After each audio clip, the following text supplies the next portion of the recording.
તો હેલો મિત્રો, good morning, જય માતાજી, જય શ્રી કૃષ્ણ બધાને.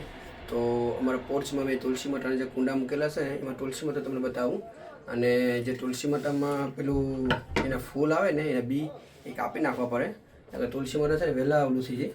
તો જો કેટલા ફૂલ આવી ગયા છે જે આ બધામાં છે ને એ બધા ફૂલના ઓલા મેં કાપી નાખું. તો હું સીઝર લઈ આવેલો છે, આ સીઝર. તો ચાલો હું બતાવું તમને. તો આવી રીતના કાપી નાખવાના.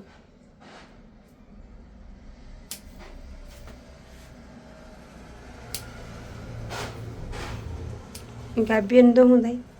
એ કાપીએ ને તો એ પછી ઓલું થઈ જાય, બી એનો અલગ થાય ને પછી તુલસી માતાનો છે ને મરી જાય. તો એ કાપવા પડે.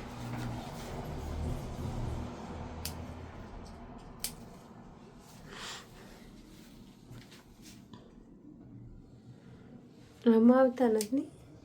એમાં આ રહ્યા ઉપર આમાં અલગ ફૂલ છે જો. અહીંયા અલગ તુલસી માતા છે ને.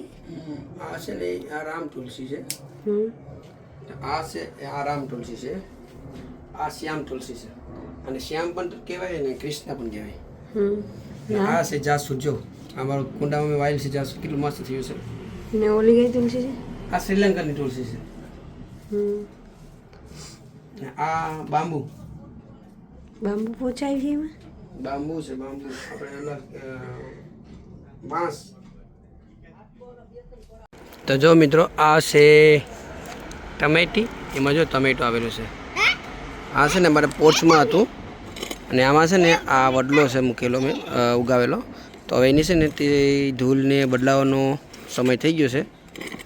તો જો હું આમાં છે ને ભરી આવ્યો છું ખાતરને. અને આ જો લીમડો, તો લીમડો પણ મસ્ત થઈ ગયો છે. હવે એને તડકે રાખવાનો છે. તો આને પણ છે ને હમણાં તડકે જ રાખવું પડશે, કારણ કે તડકો સારો હમણાં પડે છે ને તો અહીંયા બાર મૂકી રાખું. તો 4-5 દિવસ સુધી મસ્ત એનો તડકોને મળીએ, પછી પાછો અંદર મૂકી દઈ. તો પછી હું તમને છે ને તુલસી બતાવું. મેં જે વાવી છે એ બધી તુલસી નાની નાની રોપા. તો મિત્રો આ છે તુલસીના રોપા. જો આ છે શ્યામ તુલસી, એટલે કૃષ્ણા તુલસી કે શ્યામ તુલસી કે. આ 3 ટ્રે ભરેલી છે મારી. અને આમાં થોડાક રોપા છે બીજા, એ મોટા થઈ ગયા છે. તો આ પોચા બંબુસા જો કેટલા મોટા મોટા થઈ ગયા છે. જો એક અહીંયા છે, બીજું પેલી બાજુ છે.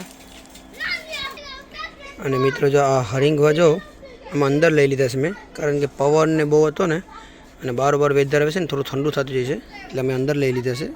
અમે શેડ બનાવ્યો છે ને એમાં. તો જો મિત્રો આ મેં ટમેટું ગાર્ડનનું કાપ્યું, તો કેટલું માહેલું છે.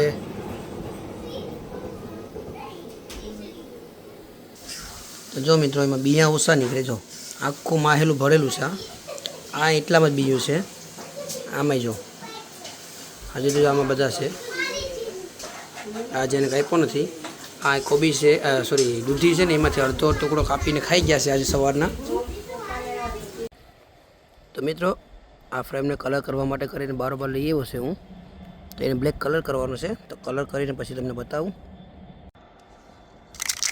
તો ચલો આપણે પેઇન્ટ કરી નાખીએ. જો